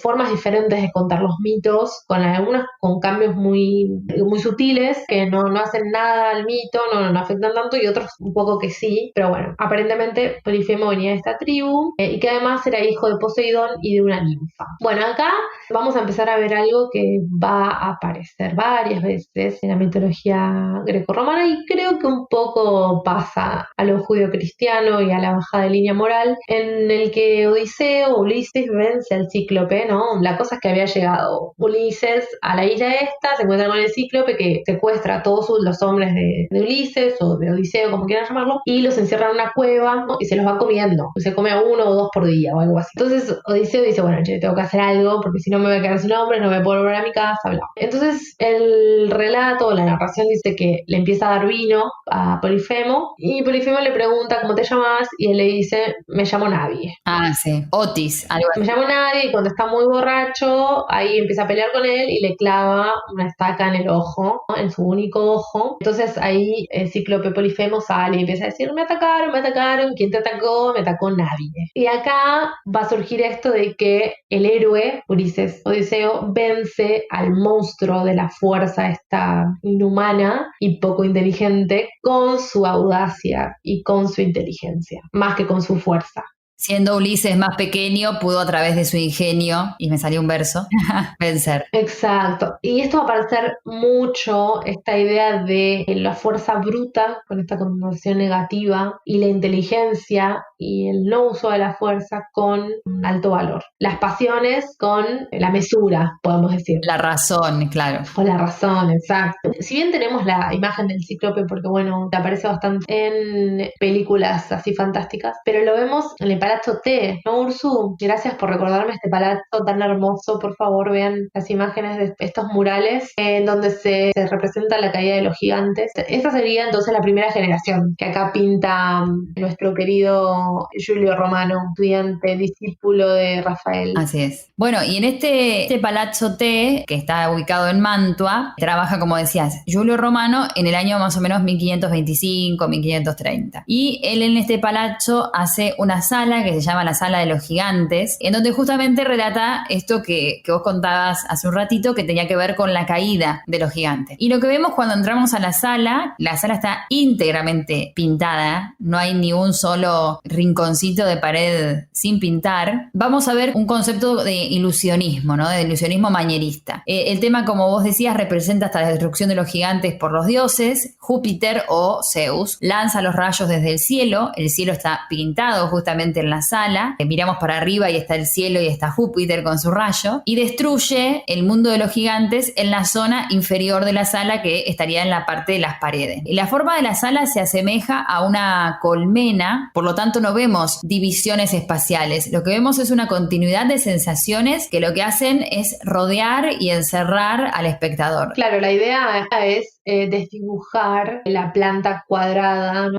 Sí, más cuadrada del espacio, ¿no? De un cuarto con 4 paredes y un techo. Quisieron desdibujar y como que dé la ilusión óptica de que es este espacio circular. Claro, este espacio circular ayuda a esta idea de envolver, ¿no? De tener esta sensación envolvente. Y en la zona inferior, los gigantes lo que hacen es que están tirados en actitudes rígidas, angulosas, tienen mucha energía, pero a su vez todo este movimiento que vemos, porque lo que vemos es como columnas que se caen arriba de las personas, es un gran caos, ¿no? Tremendo, sí, es un caos tremendo. Claro, guerra. Están siendo destruidos, es como si las paredes se vinieran abajo, ¿no? Como si las columnas se vinieran abajo, esta gente quedara sepultada bajo estos escombros. Y si bien tiene todo este movimiento, la imagen a su vez está congelada. Es como un diseño global muy complicado de movimiento, pero al mismo tiempo inmóvil. Bueno, arriba de todos vamos a ver que está Júpiter, que está rodeado por la corte celestial. Y según el autor Hauser, la caída de los gigantes introduce una nueva nota, no solo en el estilo de la escuela, sino en todo el manierismo, porque si bien en el manierismo vamos a ver que hay rasgos de lo extraño, lo misterioso, ¿no? Hay cosas bastante extrañas en el manierismo, la representación de una visión de pesadilla como esta, como es la de todo viniéndose abajo, ¿no? Era algo completamente nuevo en el arte de Italia. Lo que produce es que se va a caer el edificio, en definitiva, a través de estas pinturas, ¿no? Este motivo, como vos decías, del cíclope, aparece el cíclope también sepultado, pobre, ahí abajo de una columna. El motivo del cíclope Polifemo también fue pintado por Sebastiano del Piombo, que es otro artista manierista, en la Farnesina, que el verdadero sentido de esta sala también reside en el ingenio y en la artificiosidad, ¿no? Esta artificiosidad manierista que siempre estaba a la orden del día en ese momento. Con respecto a Polifemo y una de las representaciones que se han hecho en el arte a través de él, me gustaría mencionar el ejemplo de otro artista del barroco que es Annibale Carracci, quien trabajó en el Palazzo Farnese. Y en la Galería Farnese, en un vestíbulo, en el año más o menos 1597, tuvo un encargo con el fin de conmemorar el casamiento de la sobrina del cardenal Farnese, ¿no? La decoración de todo el palacio fue hecha con temas mitológicos, con temas clásicos, que también se difundió de esta manera este tipo de decoración en los palacios, aunque durante el barroco se difundió la temática religiosa. Y bueno, lo que hizo Carracci fue decorar la bóveda con escenas mitológicas de amor de la Metamorfosis de Ovidio, ¿no? El tema de todas las pinturas que vamos a ver acá, el tema es el poder omnipotente del amor al que sucumbieron tanto los dioses de la antigüedad como las personas de carne y hueso, ¿no? Obviamente el motivo del casamiento tenía que ver con eso, ¿no? Con el amor. Vemos en todas las pinturas que los poderosos son humillados, lo masculino está transformado en femenino, los dioses y los héroes de la antigüedad están ridiculizados por el poder del amor, como que se vuelven bobos, embobados, ¿no? Por el amor, y les pasa a todos, ¿no? También se ve esto porque hay algunos puti, ¿no? Ahí dando vuelta, ¿no? Con sus flechas, malvados amorcillos que intentan también poner en ridículo a todos estos dioses. Bueno, hay un montón de amantes, está Diana y Endimión, Selene y Fauno, Baco y Ariadna, que también vamos a hablar de ellos, bueno, Aurora y Céfalo, un montón, y entre ellos está Galatea, que era una ninfa, con Polifemo, que de alguna manera representa el amor bestial. Y acá se ve, por supuesto, a un Polifemo sobredimensionado que está en una roca tocando un instrumento musical y al lado está Galatea, ¿no? Y habla de este amor que es tan distinto entre la ninfa y este bruto, ¿no? Como era Polifemo, pero que el amor está ahí presente y triunfa a pesar de todo, ¿no? Me gustaba la representación esta de Polifemo, por eso la quería traer. Bueno, me gustaría hablar un poco también del centauro. Es, creo, uno de los animales híbridos más conocidos. Bueno, como sabemos, el centauro es un animal mitológico que tiene cuerpo de caballo y torso de hombre, ¿no? O sea, de la cintura para arriba es un hombre, de la cintura para abajo es un caballo. Y el origen de esta iconografía lo podemos ver también, como decíamos antes, en un sello babilónico, aproximadamente hacia el 2500 a.C. Y ya aparecen en una gema también del periodo micénico. También aparecen en la literatura a través de Homero, de Hesíodo, y durante el siglo VII a.C. se asocia la iconografía al mito. Y bueno, uno de los mitos más conocidos, que es el tema del enfrentamiento durante una boda contra los lapitas, pasó a integrar a su vez uno más amplio que incluía todos los acontecimientos derivados de encuentros entre los centauros y los héroes griegos, ¿no? Podemos ver que aparecen en el frontón occidental del templo de Zeus, en Olimpia, en el friso del templo de Apolo, en Basae, y también hacia finales del arcaísmo, de la época arcaica, se relaciona la figura del centauro con la iconografía de Dionisios en el cortejo. Uno de los lugares más famosos, si se quiere, en donde ha sido representado es en el Partenón, en la fachada posterior donde está Apolo con los centauros y con los lapitas. Y más o menos lo que cuenta esta centauromaquia, que así se la llamaba, esta lucha, ¿no? Que es la lucha entre los centauros y los lapitas, lo que cuenta el mito es que eran las bodas del rey de Tesalia. Entonces Ares se enoja por no recibir las ofrendas, las libaciones que eran necesarias para el pueblo. Entonces lo que hace es que les envía a los centauros para que rapten a las mujeres y las violen en plena fiesta. Digamos que en este mito la racionalidad, la moral están encarnadas en los lapitas, que lo que hacen es conquistar la victoria sobre los instintos bestiales de estos seres salvajes que eran incontrolables y no se podían contener. Bueno, y otro animalito del que me encantaría hablar es del grifo. No es la canilla del agua, nada por el estilo. Se trata de un animal fantástico, también híbrido, que tiene la parte de adelante del animal es de águila y la parte posterior es de león. O sea, es una mezcla de águila con león y cumplió históricamente una función protectora, ¿no? Estos animales encima fuertísimos los dos, ¿no? Y si no te protege un grifo, ya no sé qué te protege, ¿no? Porque tiene mezcla de león y de águila con la función protectora y sí, ya no hay más protección posible que esa. Como ustedes saben, el florecimiento de la civilización cretense fue del 1600 al 1500 antes de Cristo. Es la civilización donde vos comentabas recién, Romy, que tenían esta noción de la serpiente, ¿no? Que traía suerte a la casa, como protectoras del hogar y demás. Y bueno, también lo que podemos ver en la mitología cretense son estos pájaros, estos grifos, que son criaturas que son mitad pájaro, mitad león, que están siempre en posición heráldica, también asociados a la clase gobernante, a la realeza. Un ejemplo donde se pueden ver estos grifos, por ejemplo, es en una tumba, en el sarcófago de Agia Tríada. En realidad lo que ilustra este sarcófago es una especie de transición de la cultura minoica a la micénica en Creta. Es un sarcófago que está hecho en piedra calcárea, que está pintado en todas sus caras con diferentes escenas de carácter religioso. Es un ejemplo único Y lo que representan estas pinturas, lo que ilustran, es un rito funerario. Y en uno de los laterales de este sarcófago aparecen unos jóvenes en unos carros tirados por grifos y otros por cabras, ¿no? Acá, por ejemplo, ya aparecen estos grifos no protectores. Los lados cortos del sarcófago son simbólicos. Como decía, estos grifos, que son animales que obviamente no pueden tirar de carros porque no existen, no vi ninguno. Después también habíamos mencionado hace un rato el Palacio de Knossos, que es un palacio que tenía pintura mural, que fue hecho en el 1500 a.C., es contemporáneo a los frescos que se hicieron en la isla de Tera, que también ahora los vamos a nombrar, y en este palacio vemos que hay un mural en la Cámara del Trono. Este mural está dividido en registros horizontales, hay un registro central en donde se ven dos grifos en posición heráldica, ¿no? Que es el símbolo de protección divina, que están a su vez acompañados por unos lirios. Lo que vemos en esta representación es que hay muchas líneas onduladas, los grifos están representados con muchísimo detalle. Que los grifos estén acá, nada más ni nada menos que en la sala de trono, simboliza, por supuesto, este tema de la protección, ¿no? Del poder. Quizás este salón podría haber sido utilizado por un grupo de nobles o también de asesores de un gobierno. Otra interpretación posible es también de uso ritual, de uso ceremonial, porque en los bancos que vemos a los costados hay como una especie de banquitos abajo de cada grifo que salen de la pared. Quizás ahí estaban los objetos rituales y en el trono estaba la sacerdotisa, ¿no? Porque la mujer tenía una función muy importante en esta civilización. Sí, en general se las asociaba, se las representaba con cosas preciadas, cosas que se querían proteger, porque hay un hombre que se llama Hesíodo, poeta griego, que vivió más o menos en el 700 a.C., y es el primer griego que habla de, ¿no? En texto. 700 a.C. Las representaciones, como bien vos dijiste, por ejemplo, en la cultura minoica, son extremadamente anteriores, o sea, estamos hablando del 1200 a.C.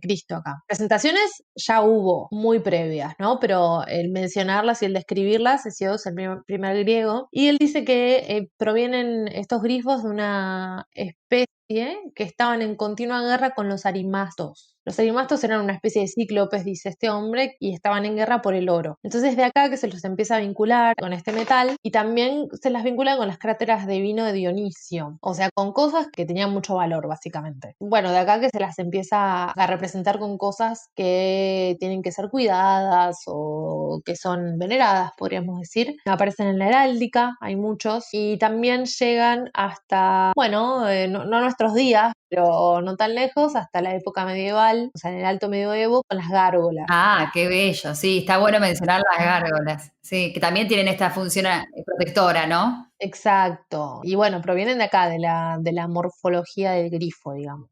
Claro, bueno, y otro animal que representa un obstáculo, podríamos mencionar a la esfinge, ¿no? La esfinge, igual viste que son como, hay unas diferencias que son un poco confusas también, entre el grifo, la esfinge, vamos a ver, la arpía no la vamos a ver, pero bueno, la podemos mencionar, y después vamos a ver también a la quimera, ¿no? Es como una mezcla rara. Sí, es como una mezcolanza de animales varios en uno solo, ¿no? Pero bueno, la esfinge está muy buena. Sí, la esfinge es bárbara. Se la reconocía a la esfinge en la mitología griega por la cabeza de mujer, cuerpo de león, la cola de serpiente y las alas de águila. Y como vos decías, por eso lo relacionábamos con el grifo, era un animal que se aparecía en el camino de los viajeros, ofreciendo un obstáculo también, ¿no? Entonces lo que hacía era que proponía a cada viajero tebano que pasaba un enigma que le habían enseñado las tres musas. Y a los que no podían resolver este enigma los estrangulaba y los devoraba en el acto. Lo que sucedió fue que Edipo, que todos conocemos a este Edipo, quien se acerca a Tebas, adivinó la respuesta, ¿no? De este enigma que le presentó la esfinge. Entonces lo que hace la esfinge es que se mortifica terriblemente y salta desde un monte despedazándose, o sea, como que se suicida. La esfinge, en definitiva. No puede vivir con la idea de que un hombre, un ser humano, haya descifrado su acertijo. En la mitología griega es un demonio destructor, ¿no? Tiene una connotación súper negativa.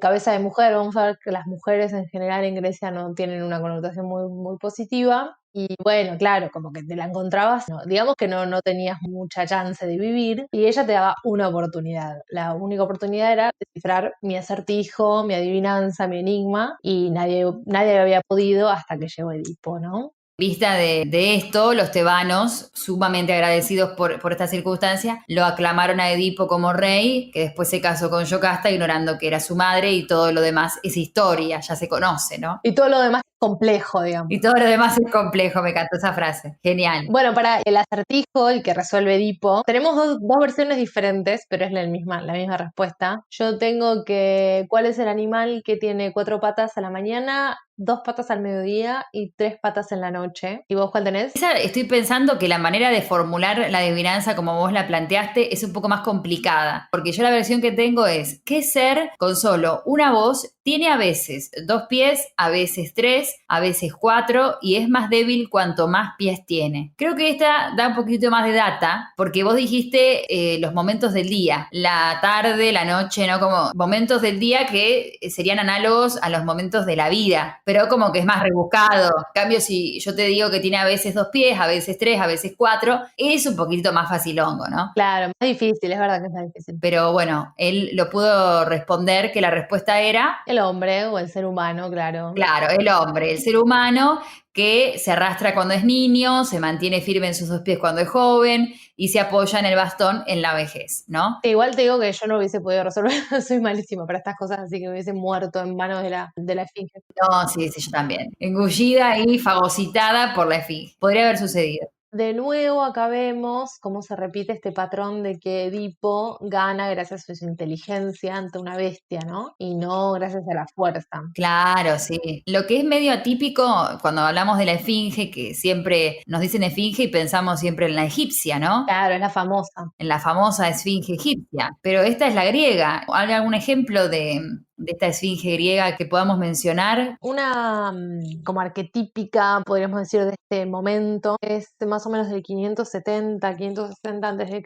y es la esfinge de Delfos. Se la encontró en un sector funerario. Tiene bien, como dijiste, el cuerpo de león, tiene alas, no se le ve la cola de serpiente y una cabeza de mujer con el pelo trenzado, nada, típica y está muy hierática.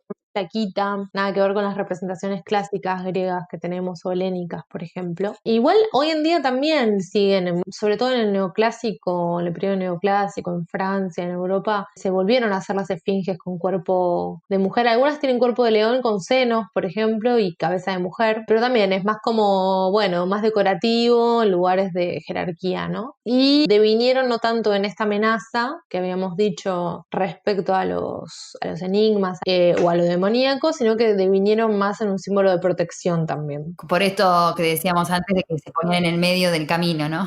Exacto, como un obstáculo también. En relación con la esfinge egipcia, nada que ver, una connotación totalmente diferente. Tenía sobre todo connotaciones positivas, tenía que ver con la vida después de la muerte, con la realeza. En general tenían cabeza de ser humano, podríamos decir, pero también había con cabeza de carnero o cabeza de halcón, ¿no? Cabeza de carnero tenía que ver con este dios, con el dios Amón. Las que tenían cabeza de halcón tenían que ver con Horus, ¿no? Se encuentra la que es la más conocida, la que les viene a la cabeza cuando dicen esfinge. Esa está en el complejo de Giza, el complejo funerario de Giza. Hay un hombre, Robert Temple, que hizo un estudio bastante reciente. Su hipótesis es que antes de tener la cabeza humana, tenía una cabeza de chacal, que estaría vinculada con el dios Anubis, que tenía que ver con el dios de los muertos. Dice que la proporción no es correcta, si es una cabeza de humano, que la forma en la que está agazapado no es tanto de león, sino que es más de chacal, y tiene todas estas hipótesis él. Tiene sentido también, porque estamos en un complejo funerario, pero bueno, él dice que después con el tiempo, cuando se erosionó o se dañó la escultura en la parte de la cabeza, la decidió reciclar, ¿no? Podríamos decir, como se hizo un reciclado y se metió la cabeza de un faraón. Claro. No, y aparte también me parece que está relacionado con todo lo que tiene que ver con la religiosidad egipcia, ¿no? Este tema de los animales en general. Desde el vamos, los egipcios tienen dioses como Hathor, que era la vaca con cuernos y cara de mujer, a Horus, que era el dios halcón que tenía la cabeza de ave, que a veces también aparecía representado con el disco solar. Estos dioses también resultaron ser animales híbridos o seres híbridos de algún modo, ¿no? Y como vos decías, adquiere en Egipto una particularidad totalmente específica, ¿no? Porque el león aparece como el símbolo del poder real. Muchas estatuas también combinan el cuerpo de la fiera con la cabeza del soberano, como en esta esfinge. Esta sustitución de la cabeza del animal por otra humana es acá una innovación, porque aparte no es cualquier cabeza humana, ¿no? Eso también vale destacar. Es el faraón, ni más ni menos, porque tiene el claft de faraón, tiene la barba postiza, que también también era una distinción del faraón, es como que en la esfinge egipcia se van a combinar la fuerza y la realeza. Bueno, y con respecto a cómo se hizo esta esfinge que es tan enorme, ¿no? Y colosal, de piedra, y que perduró tantos años, es porque era un cerro y lo esculpieron ahí, in situ. O sea, era una piedra, como un cerro, que lo esculpieron ahí sobre la piedra. Y bueno, igual se han esculpido muchas imágenes en forma de esfinge durante todo el Reino Medio, sobre todo. Podemos mencionar la de Amenemhat II, que es de granito, que también tiene esta actitud vigilante, ¿no? Hay otra esfinge que es la de Amenemhat III, en granito rojo, que tiene un carácter un poco más idealizado y que en la base de la esfinge tiene jeroglíficos. Y acá, bueno, retoma la idea tradicional que combina este león con la figura humana, con la idea de fuerza, de ferocidad, de guardia, ¿no? Y también se relaciona con la idea de resurrección. Lo que veo de diferente también es que la esfinge griega tiene estas alas y esta cola de serpiente en teoría, y la egipcia es sobre todo un cuerpo de león, ¿no? Y con una cara humana, como que está la cola de león, las patas de león, el cuerpo, todo. Incluso este Amenemhat tiene un poco de orejitas de león ahí. Claro, sí, sí. De hecho, lo atípico de esta esfinge es que parece el cuerpo de un león íntegro, un león común y corriente, pero con la cara como si el león se hubiera puesto una careta de humano.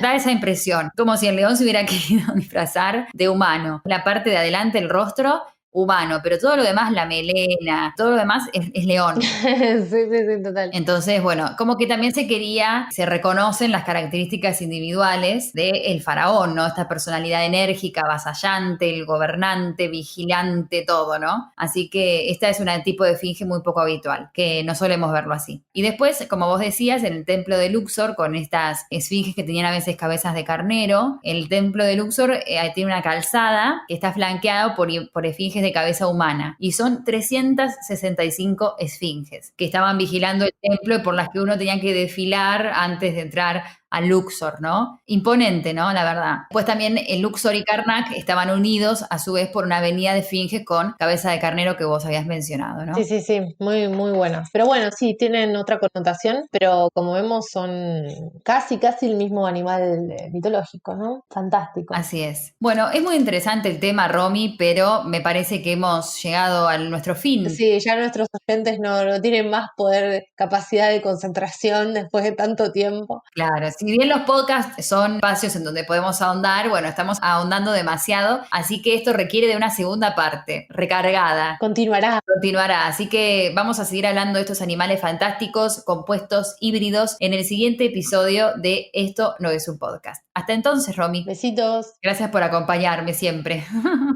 Obvio. Chao, chao.